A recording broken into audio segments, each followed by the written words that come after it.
Information to people during this time, I think, is vitally important. Positive information, factual information, so people have to have a realistic basis to act upon rather than listening to all the hype that if you turn on cable TV that you'll hear. We have now been testing around the clock, as you know. We are aggressively testing, following up leads, because we want to find as many people who test positive so we can get them out of circulation. We have 21 new cases that we found, so we're a total of 76 in the state of New York right now. We have 11 in New York City, 57 in Westchester County, 2 in Rockland County, 4 in Nassau County, and 2 in Saratoga County. The 2 in Saratoga County are obviously new. The additional numbers are 7 additional in New York City from yesterday and 23 additional in Westchester. The 23 cases in Westchester are all related to the New Rochelle situation. 7 in New York City, 2 people got off a cruise ship, 5 appear to be community spread. One of those people is in a hospital in the Rockaways. In Saratoga, the 2, one is a 57-year-old pharmacist, one is a 52-year-old woman who was in contact with a positive person from Pennsylvania at a conference in Miami. So, as I said, that's 76, and that brings the total for Westchester to 57 cases. Westchester is an obvious problem for us. They talk about the contagion in clusters, and then the clusters tend to infect more and more people. So obviously you want to pay special attention to those situations. I spoke with the county executive of Westchester County, George Latimer, the mayor of New Rochelle, Noam Branson, Congresswoman Nita Lowey. I spoke with Senate Leader Andrea Stewart-Cousins about this, and all the respective health commissioners. We already said that we would close the SAR school and the Westchester Day School and the Westchester Torah SAR school. They were supposed to close until March 14th. With this new information, we may need to reset that quarantine period. We're checking out to see if one of the new cases was in proximity with people later than the initial setting of the quarantine. The quarantine is 14 days from the last possible exposure, right? So with these new cases, is there a possibility that there was an additional later exposure? And that's what we're checking now. So there's a possibility that those quarantine periods may be extended. We're also going to instruct that nursing homes, senior living situations in that immediate area of New Rochelle will suspend outside visitors. Again, the nursing homes are the most problematic setting for us with this disease. So we are hyper cautious about nursing homes, assisted living facilities, senior housing, et cetera. And we're now doing a census of those types of facilities in this immediate New Rochelle area to put that position in place, no outside visitors. Voluntary quarantine. There's been some reports that people who are on voluntary quarantine are not following the voluntary quarantine. When we say you are on precautionary quarantine, that is a serious situation. We are assuming that you will act in good faith and that you will be following the rules of voluntary quarantine. People who are on voluntary quarantine are issued specific rules. Violating those rules is, first, I think, disrespectful to members of the community. It doesn't honor your responsibility as a citizen. And you can be putting people in danger. So even though it's called precautionary quarantine, That is a serious situation. We expect you to comply with it. If you do not comply with it, and we know that people are not complying with voluntary quarantine, there are other measures that we could take. So please respect the voluntary quarantine order. Also, price gouging continues to be a problem. I was the former Attorney General. I brought these cases. I want businesses to be aware that you could lose your license for price gouging. This is serious. It's not just price gouging. It's price gouging in an emergency situation where you are being exploitive of the public. And there are specific legal provisions for price gouging in an emergency situation. I went through this during Superstorm Sandy. We have a customer hotline number at 1-800-697-1220. We have reports of stores selling hand sanitizer for $80 a bottle. It is not worth it to the store owner. You can lose your license, and we are very serious about this. For the few dollars that you're going to make during this situation, it's not worth your while. The state police are doing an investigation. They will be thorough. I've asked local police departments to also do investigations. So please, not only, again, is it disrespectful, it's also illegal, and you will be caught. As far as this fear-mongering with selling of masks on eBay, Facebook, et cetera, we're also investigating those. I did cases as Attorney General where those were tracked back as stolen property. I think eBay and Facebook should play a more constructive role here. Let them police their own sites. I understand freedom of the internet. Yeah, but it's not supposed to be selling stolen products. And I think eBay and Facebook are basically on notice that when you see these masks, these are medical masks. Where did they come from? You know, the person did not manufacture these in his or her basement. They had to come from somewhere. So I would ask eBay and Facebook, without getting into a whole philosophical argument about freedom of the internet, just act as good corporate citizens and police your own websites and what you're offering people. A couple of other points. On the federal aid, I spoke to Congresswoman Nita Lowey today. As I said yesterday, I don't believe the supplemental appropriation bill provided enough funding for New York. New York got in total $35 million. We had already appropriated $40 million. We're probably spending at the rate of about, rough estimate, $30 million per week right now. That's without taking into consideration capital costs for purchasing of equipment, potential testing costs, reimbursement to local health organizations. So I told the Congresswoman just that the $35 million is nowhere near sufficient.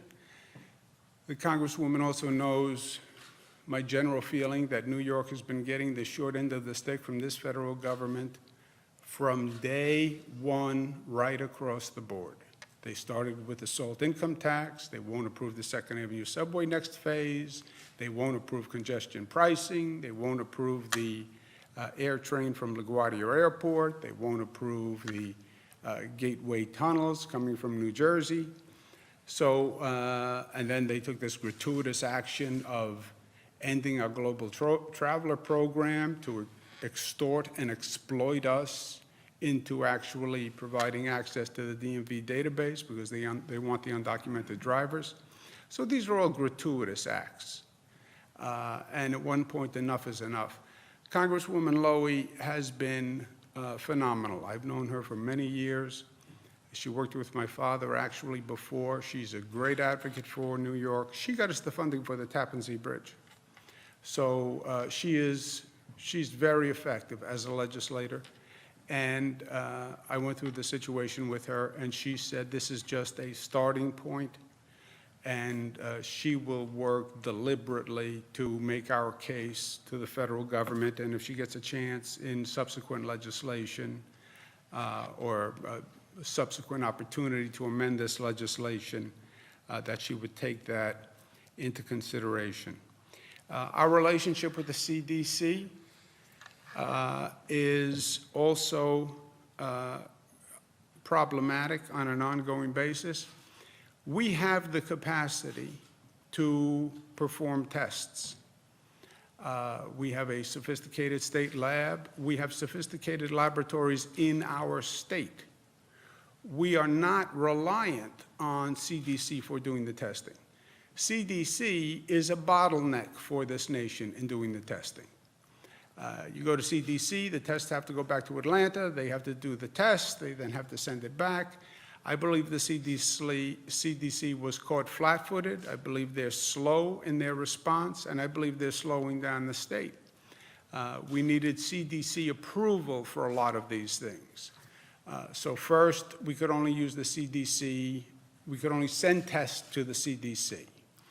We then implored them to allow the state to do its own testing. Finally, they allowed the state to do its own testing.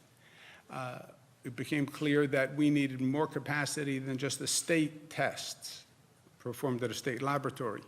So we asked to allow us to contract with our commercial laboratories. That took a long time to get that approval.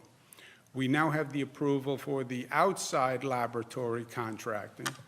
The next hurdle is something called automated testing, which is done by robotics, and it's much faster. So the labs that we are now going to contract with, and we have several approved, Northwell Health, which has a tremendous laboratory facility and testing capacity, New York Presbyterian Memorial Sloan Kettering, University of Rochester Medical Center, Roswell Park, and SUNY Upstate Medical University. We will be contracting with them to do testing. Many of them have automated testing available, but right now CDC does not allow the automated testing. So my position with CDC is, look, it's one thing that you don't do anything to help us, but at least don't handcuff us. And that's where we are right now. So the next hurdle to jump with CDC is to get them to allow us to do automated testing. If we get these labs on board, we get automated testing, we increase our testing capacity exponentially. And that is critical to what we are talking about at this particular time in this evolving situation.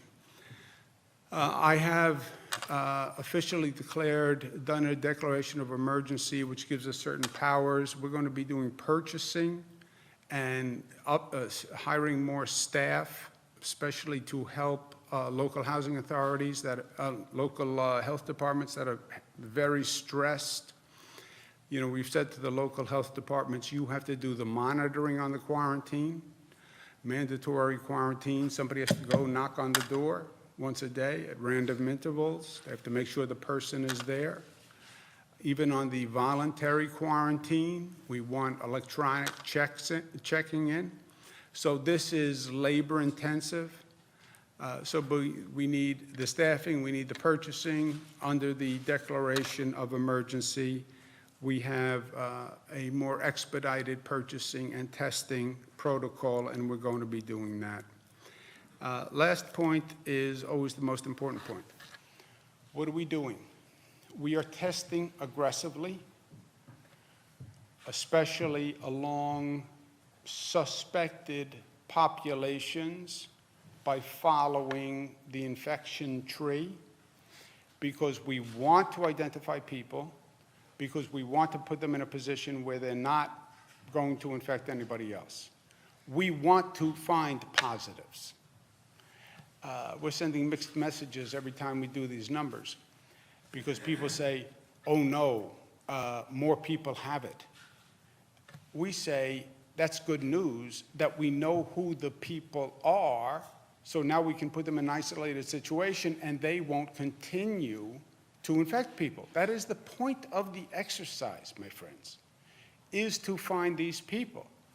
So we're doing more tests. The more tests, the better. The more positives you find, the better, because then you can isolate them and you slow the spread. That's been the focus.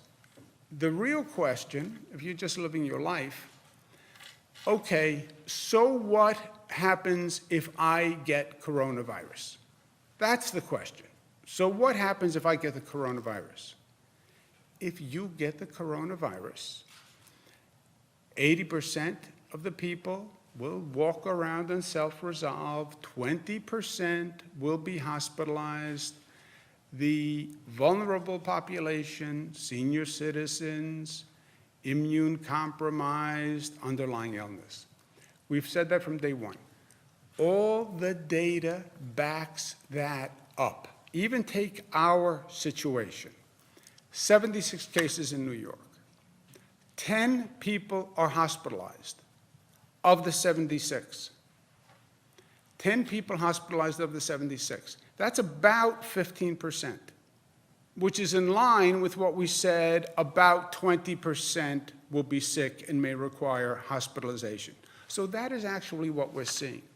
And there's another piece of data from Johns Hopkins, which is so informative. Johns Hopkins has been doing just a tracking, right? Because the real question is, what has happened to the people who have gotten the coronavirus? This has been going on for weeks now. What's happened to the people who have gotten the coronavirus? Johns Hopkins is tracking just that. This is what they found. 102,000 cases so far worldwide. Johns Hopkins is working with World Health Organization, et cetera. 102,000 cases. Mortality rate, 3,400 cases.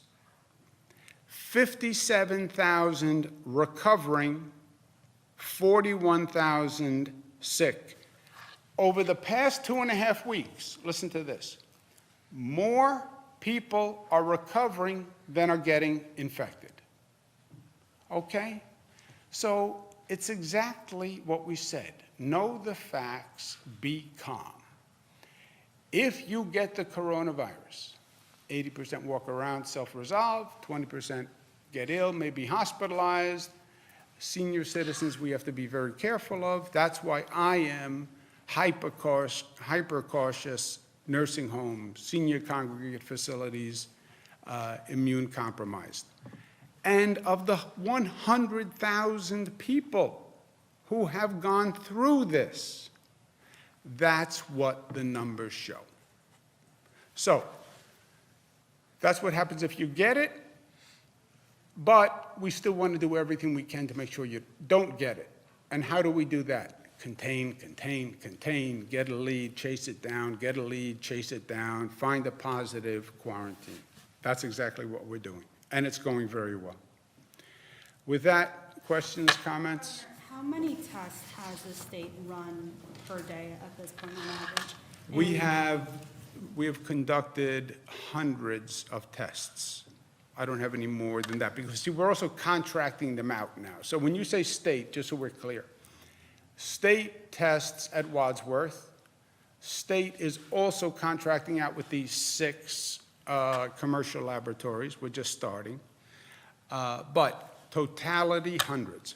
And when you say that having to have automated testing in place, are we talking about having thousands of tests running on a day? Thousands. Tens of thousands? Thousands. I would test as many people as you can test, because you want to know. Now remember, these are not random sample tests. It's not like we're going out and saying, we just want to get an idea of what the random sample among the population is. This is 400 people were at a bar mitzvah with several people who tested positive. test all 400. This is a child who tested positive, went to a school, and was in a classroom, and then went to another classroom, and then went to a hockey game. Test both classrooms and test the hockey team. The more you test, the better. What are you limited by? Testing capacity. Now, the CDC was not helpful here, because the CDC said, which I think caused more anxiety, and it's anxiety we're dealing with now, CDC says, if you want a test, go get a test and tell your doctor you want a test, and it's up to your doctor. That was the message, the reported message of the CDC. At the same time, the vice president says, oh, by the way, we don't have the capacity to do the tests. Well, now you created a real problem. You invited people into the house, and you can't serve them. You said to people, come in, get a test. All that has to happen is your doctor approves it. By the way, we can't do the tests. That's now reverberating and making people very nervous, because we have a lot of people calling saying, I want the test. Well, we can't really handle that amount of tests right now. And if you're not in a certain protocol for the tests, we can't get to you yet. Well, I heard the CDC said all I had to do was go in and ask my doctor. I know, but really, if you listen to the vice president, he also said we don't have the capacity. That has caused consternation, anxiety, and worse than the virus, you know what's worse than the virus? The anxiety and the fear and the confusion. So that was not helpful. You cannot invite more people for the test than you have the capacity to test. Sounds like common sense, right? 1 + 1 + 1 still has to equal 3. And that's what we're doing in New York. We have a protocol on prioritization of tests that fits our capacity. As our capacity to test grows, we will expand our protocols for who can get tested. But the protocol for who can get tested has to match the capacity. The number coming in to the pipeline has to equate with the number going out of the pipeline. Governor, we've seen a number of big events be canceled throughout the country in recent days. What would your message be to somebody in New York who might be hosting a convention, a basketball game, a concert? Should those go ahead at this point? My message would be, if you are a senior citizen or immune compromised, I would think seriously about attending a large gathering now. I've said that to my mother. My mother is a elderly person. She doesn't know it or believe it or act like it, but she is. I've said to her, I would not be going to large gatherings. I would be using hand sanitizer when you're moving around the city. She lives in New York City. But in terms of closing any gatherings, if that's going to happen anywhere, it's going to happen in New Rochelle. We have a situation in New Rochelle. You're seeing those numbers in New Rochelle expand as you have seen in other clusters around the country. And 1 becomes 2, becomes 4, becomes 10, becomes 12. And 12 people then go out, and 12 people touch 200, and 200 touch 400, and 400 touch 800. And that's what we're now dealing with. That's where you start to come up with no large gatherings, et cetera. We are closing the schools in that community. We have closed the schools. We may extend the closing of those schools. Today, we're expanding it to precautions with nursing homes, senior care facilities, et cetera. If there were any large gatherings imminent, which Again, I just spoke with the local officials. We don't have any large gatherings imminent, but if there were, I think we'd have to take a hard look as to whether or not we would cancel them. What does the state of emergency allow? What are the parameters to that? It allows expedited purchasing and expedited hiring, which are the things that we need now. That's above and beyond the 40 million that you asked the legislature for. Yeah, well, I needed to spend the $40 million. $40 million a budget appropriation. That's how you pay what you purchased. The purchasing requirements, some of the purchasing protocols are waived during an emergency declaration. Timelines for an RFP, et cetera. Governor, do you have any update on the SUNY students that were supposed to be called back from abroad? They are coming back. They're not going to land. The airline doesn't want to land at Stewart Airport. The airline wants to land at Kennedy Airport because they have more personnel, more services at Kennedy Airport. We said, fine. The general parameter is if they can home quarantine, fine. If they can't home quarantine, we'll have SUNY congregate dorms for home quarantine. Do we have anything new there? 73 is the number, sir, on the airplane as it lifted off. Sorry, can you repeat that? There are 73 students that were on the flight, which is now on its way back. Can you break down the state's $30 million in spending weekly? What is that going towards? It's going towards everything. It will be going towards staff hiring, equipment purchasing. We're purchasing swabs. We're trying to purchase masks. We're trying to purchase protective equipment. We pay for the tests, those 6 private labs that are doing the testing. We will be paying for that testing. Local housing authorities need funding because they're incurring overtime, et cetera. So it's things like that. How much do those tests cost? We're still working that out. Governor, my name is Jill Knock. I'm a reporter at News Channel 13. So on a scale of 1 to 10, how would you rate the public health risk for New Yorkers at this stage of the game? Low. Look, we have a lot of frenzy, a lot of number, a lot of activities, and then we have an underlying reality. What is the underlying reality? What Johns Hopkins says, yes, this is a very contagious virus, and it is contagious. It's easily transmitted. But the bottom line is, okay, so what happens if I get it? What happens if I get it today? I don't consider myself elderly. That's the caveat, okay? 80% self-resolve, 20% hospitalization. Underlying illness, if you have an underlying respiratory illness, this could be very serious. If you have a compromised immune system, this could be very serious. If you're battling cancer or you're HIV positive, this could be very serious. If you already have pneumonia, this could be very serious. Otherwise, you will basically have symptoms for 2 weeks, and you will recover. Just playing devil's advocate here, what happens in the event that New York's healthcare system becomes overwhelmed down the line? Don't let it become overwhelmed. Governor, And look at the numbers.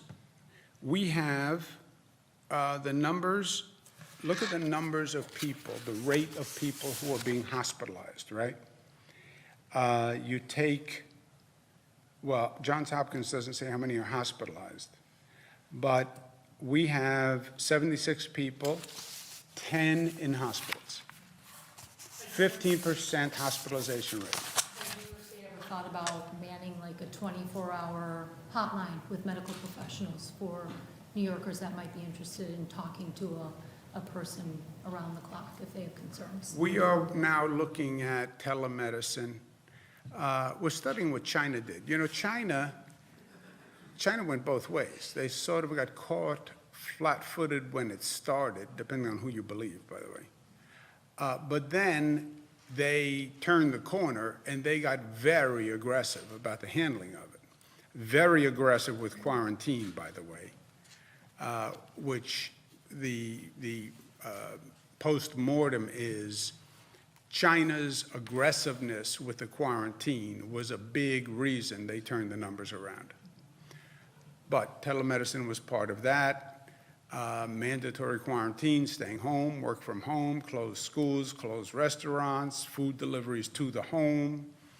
They were very quick and aggressive on their implementation of quarantine aspects. They would say, even if you look at South Korea, they would say the only way to stop the spread is an aggressive containment strategy. And when you look at New Rochelle, look at the increase in those numbers in New Rochelle.